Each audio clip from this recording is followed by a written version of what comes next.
Thus Solomon finished the house of the Lord and the king's house, and all that came into Solomon's heart to make in the house of the Lord, and in his own house he prosperously effected.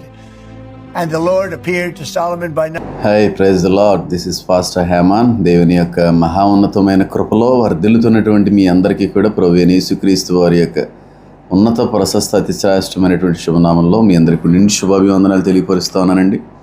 అందరూ బాగున్నారని నేను ఆశపడుతూ ఉన్నాను. మీ అందరి నిమిత్తమే మా యొక్క వ్యక్తిగత ప్రార్థనలో తప్పకుండా జ్ఞాపకం చేసుకుంటూ ముందుకు వెళ్ళడానికి దేవుడి చక్కటి అనుమతిని ఎప్పటికప్పుడు మా అందరికి కూడా అందించే ప్రయత్నం చేస్తూ ఉన్నారు.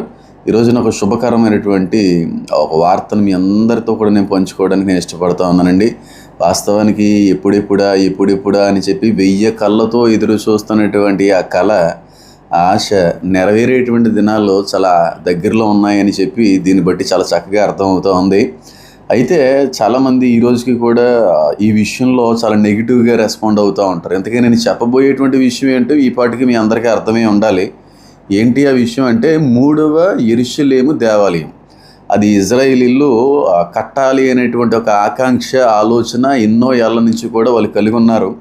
అయితే వాళ్ళ యొక్క శత్రు దేశాల నుంచి వస్తున్నటువంటి ఒత్తిడిని బట్టి అపవాది పెట్టినటువంటి ఆ కుయుక్తిని బట్టి వాళ్ళ ప్రదేశంలో వారికి సంబంధించినటువంటి మందిరాన్ని కట్టుకోవడానికి కూడా వీలు అవకాశాలు లేనటువంటి పరిస్థితులు వాళ్ళ జీవితాల్లో కనబడుతూ ఉన్నాయి. అయితే ఎట్టకేళ్లకు దేవుడి యొక్క మహాకృప వారి యందు అనుగ్రహించబడి మూయబడినటువంటి ప్రతి ద్వారము కూడా తెరవబడేటువంటి మహా గొప్ప అవకాశాన్ని దేవుడు ఇజ్రాయెల్ యొక్క పరిస్థితుల్లో కనబడుతుందని దీన్ని బట్టి నాకు అర్థం అవుతూ ఉంది.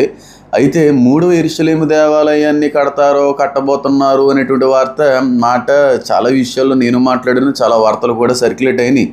అయితే ప్రస్తుత దినాల్లో కానీ మనం చూసినట్టయితే అది చాలా దగ్గరగా ఉంది. అది చాలా స్పీడ్గా కన్స్ట్రక్ట్ చేసేటువంటి ఆలోచన విధానాల్లో వారు ముందుకు వెళుతున్నట్టుగా కొన్ని వార్తలను బట్టి జరుగుతున్నటువంటి కొన్ని విషయాలను బట్టి చాలా అద్భుతమైన రీతిలో నాకైతే అర్థం అవుతూ ఉంది. అయితే రీసెంట్ డేస్లో కూడా నేను ఒక విషయాన్ని తెలియపరిచాను. ఏంటంటే ఆ రీసెంట్గా జరిగినటువంటి ఆ ఎర్రటి పెయ్య బలి అది ప్రాక్టీస్ బలి కాదని చెప్పి ఆ రోజు చెప్పాను, తర్వాత రోజుల్లోనే చెప్పాను, ఈ రోజు చెప్తున్నాను, మరొక ముందు రోజుల్లో కూడా చెప్పమంటే అది కూడా చెప్తాను. అది ప్రాక్టీస్ బలి కాదు. 100% బలికి ఉపయోగపడేటువంటి చక్కటి శ్రేష్టమైనటువంటి బలి పశువుని వాళ్ళు బలిచ్చారు. కాబట్టి ఎందుకు బలిచ్చారు అనేటువంటి విషయం కూడా చాలా సందర్భాల్లో మీ అందరికీ చెప్పే ప్రయత్నం చేశాను. కాబట్టి బలిచ్చినటువంటి ఎన్నో సంవత్సరాల తర్వాత మళ్ళీ మందిరం కట్టడం అనేటువంటిది జరగదనే విషయాన్ని కూడా చెప్పాను.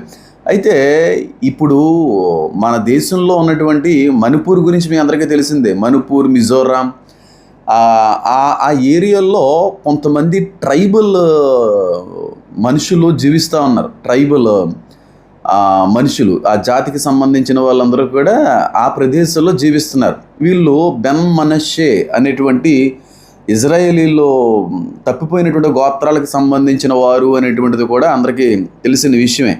అయితే అది ఇండియాలో ఉన్నారు.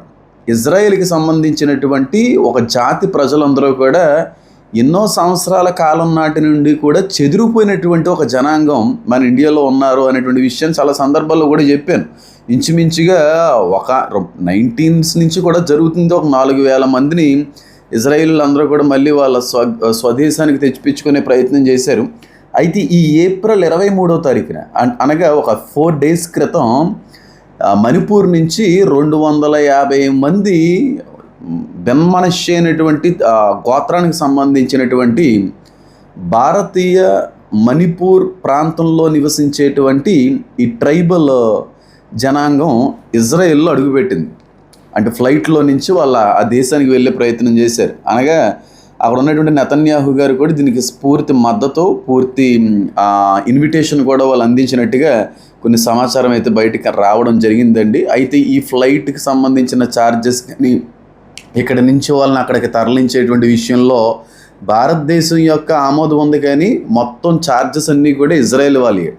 కాబట్టి ఎందుకు ఇజ్రాయెల్ ప్రభుత్వం ఈ మధ్య కాలంలో ప్రపంచవ్యాప్తంగా ఉన్నటువంటి చెదిరిపోయినటువంటి యూదులందరినీ కూడా మన దేశానికి రండి, మన దేశానికి వచ్చేయండి, మన స్వదేశానికి వచ్చేయండి, మీరు ఈనాటి వరకు చెదిరిపోయింది చాలు, మీరు ఈనాటి వరకు కూడా చెల్లా చెదిరైపోయి వివిధ రకాలైనటువంటి దేశాల్లో తల దాచుకున్నది చాలు, ఇకనైనా ఆలస్యం కాలేదు. కాబట్టి మన దేశానికి మనం అందరం వచ్చేయాలి. ఎప్పటికైనా మనం అందరం కూడా ఏక ప్రజలై ఉండాలి. మనం అందరం కూడా నివసించేటువంటిది ఇదే. మన యొక్క ఆలోచన అంతా కూడా ఈ దేశంలోనే మనం విడిచి వెళ్ళాం కనుక వచ్చేయండి అనేటువంటి ఇన్విటేషన్ కూడా చాలా దశాబ్దాల కాలం నుంచి కూడా జరుగుతుంది.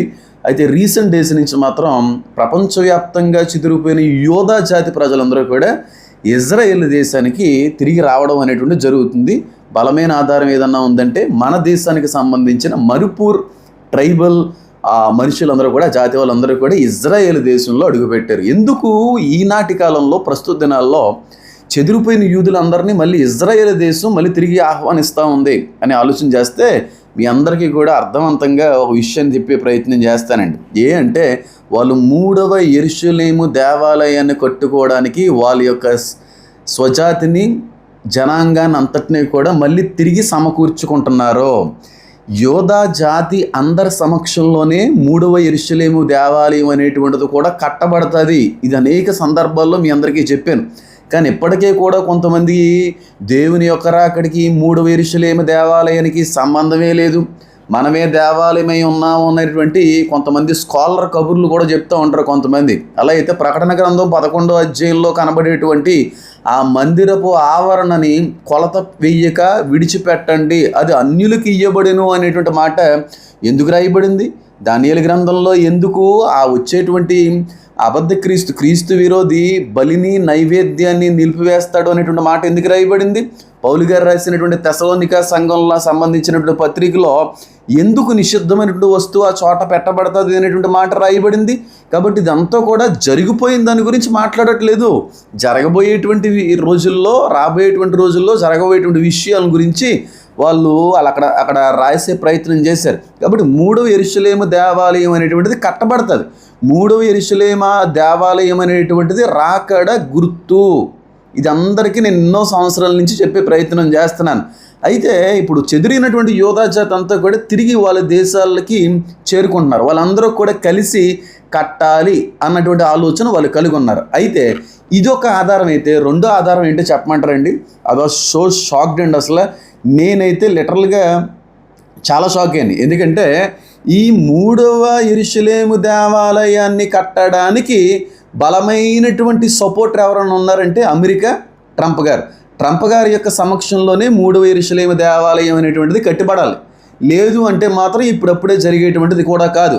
వాళ్ళు కూడా యూదులు చెప్పారు, ఆనాటి కాలంలో కోరేషు ద్వారాగా 2వ యెరూషలేము దేవాలయం కన్స్ట్రక్షన్ జరిగితే ఈ రోజున మళ్ళీ 3వ యెరూషలేము దేవాలయాన్ని కట్టడం కొరకే దేవుడు పంపించినటువంటి కోరేషువి నీవే అని చెప్పి ఒక నాణ్యాన్ని కూడా వాళ్ళు ముద్రించారు. బహిరంగంగా మీడియా సమావేశాల్లో కూడా మా ట్రంపే 3వ యెరూషలేము దేవాలయాన్ని దగ్గరుండి కట్టించబోతున్నారు అనేటువంటి విషయాన్ని కూడా చాలా స్పష్టంగా యూదులకు సంబంధించినటువంటి మత పెద్దలందరూ కూడా మీడియా సమావేశంలో ఈ విషయాన్ని తెలియపరిచే ప్రయత్నం కూడా చేశారు. అయితే చుట్టుపక్కల ఉన్నటువంటి శత్రు దేశాల నుంచి అక్కడ కట్టడానికి వీలు లేని పరిస్థితులు కనబడతా ఉన్నాయి. అరబ్ కంట్రీస్ నుంచి కూడా పొర్రపాటును కూడా అవకాశం అనేటువంటిది లేకపోయింది. అయితే ట్రంప్ గారు, జారెడ్ కుష్నర్ వీళ్ళిద్దరూ కూడా డీల్ చేసేసారండి. ఆల్రెడీ చుట్టుపక్కల ఉన్నటువంటి ముస్లిం కంట్రీస్ అన్నిటితో కూడా వాళ్ళ ఒప్పందాన్ని కుదుర్చుకున్నారు అనేటువంటి విషయాన్ని కూడా చాలాసార్లు చెప్తే, కొంతమంది మాత్రం అలాగేం జరగదు, ఇప్పుడు ఏం కట్టరు, ఇంకా చాలా సంవత్సరాలు పడుతుంది అన్నట్టుగా మాట్లాడుకునే వచ్చారు. వాళ్ళ గురించి నాకు అనవసరం అనుకోండి.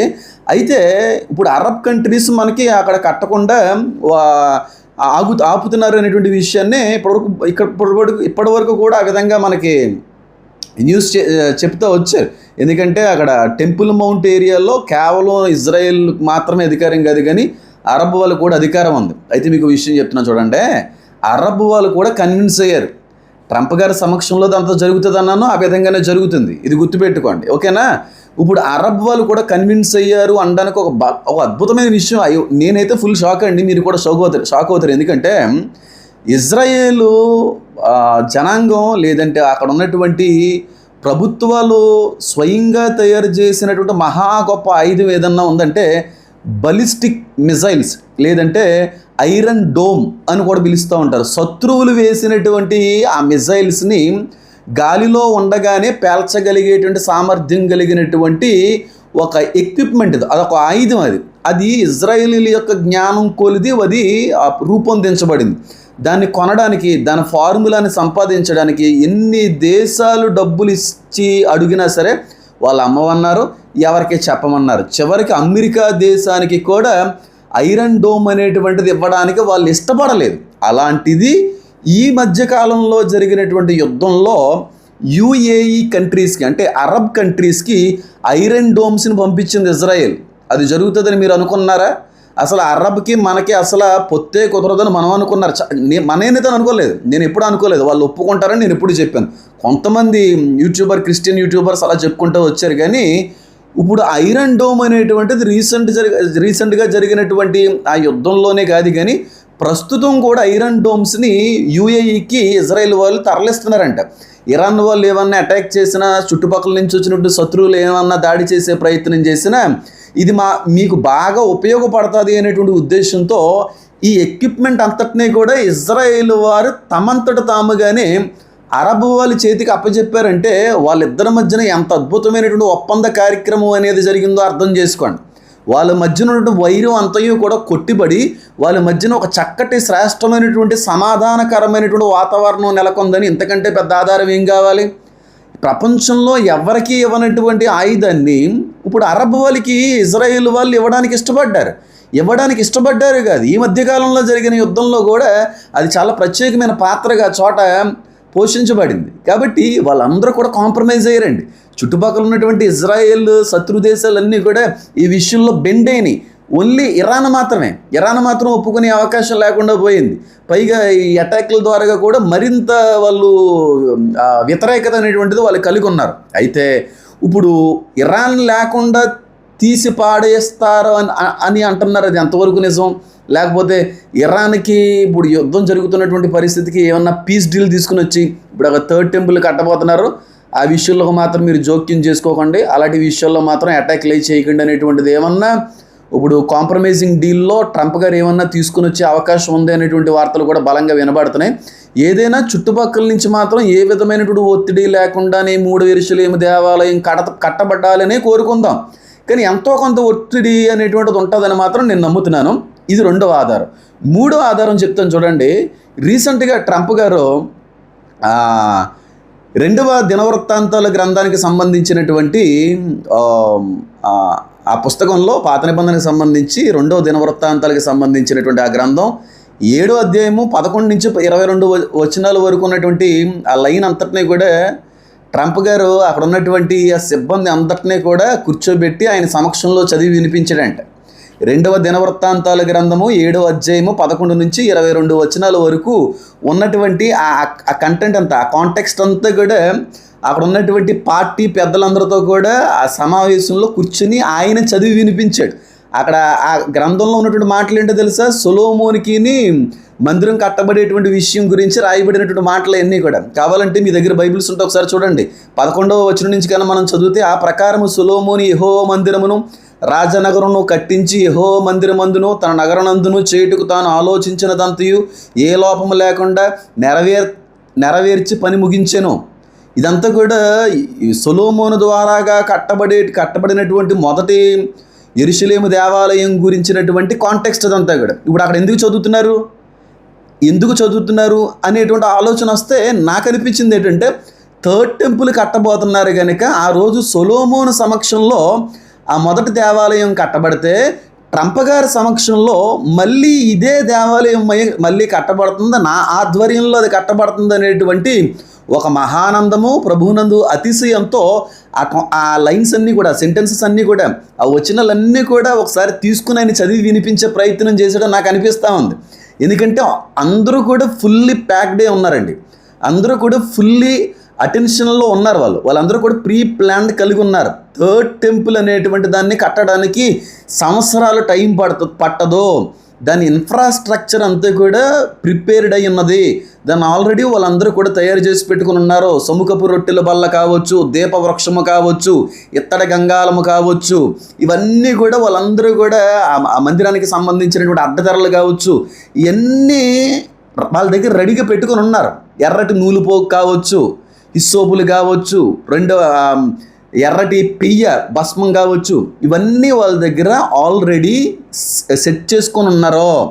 ఇప్పుడు వాళ్ళు చేయవలసింది ఏదన్నా ఉందంటే థర్డ్ టెంపుల్ రీకన్స్ట్రక్షనే. ఆల్రెడీ దానికి సంబంధించినటువంటి మార్గాలు, థర్డ్ టెంపుల్కి సైన్ బోర్డ్స్ అన్నీ కూడా ఆల్రెడీ ఇజ్రాయెల్ ఏరియాలో అన్నీ కూడా కనబడతా ఉన్నాయి.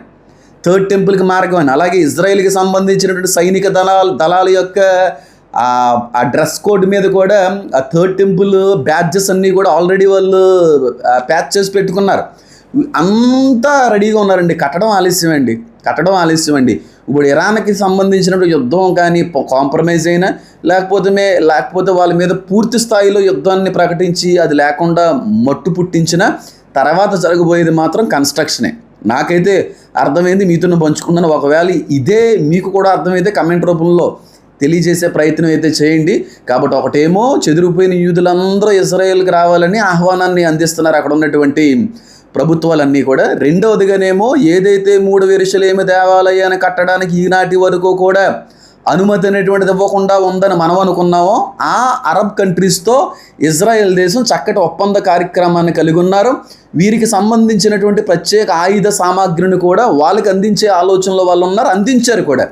మూడవదిగా ట్రంప్ గారి యొక్క ఆఫీసులో అక్కడ ఉన్నటువంటి బృందాలందరి మధ్యన 2వ దినవృత్తాంతాల గ్రంథము 7:11 నుండి 22 వరకు కూడా యెరూషలేము మొదటి దేవాలయం యొక్క నిర్మాణ ప్రస్తావన అంతా కూడా రాయబడిన దాన్ని మరొకసారి వాళ్ళందరూ కూడా స్మరించుకుంటూ వాళ్ళందరూ కూడా కలిసి చదవడానికి వాళ్ళు ఇష్టపడ్డారు. దీని అంతటను బట్టి మనకు అర్థం కావాల్సింది ఏమిటంటే 3వ యెరూషలేము దేవాలయం మనం చూసేటువంటి రోజులు ఆసన్నమైనవి.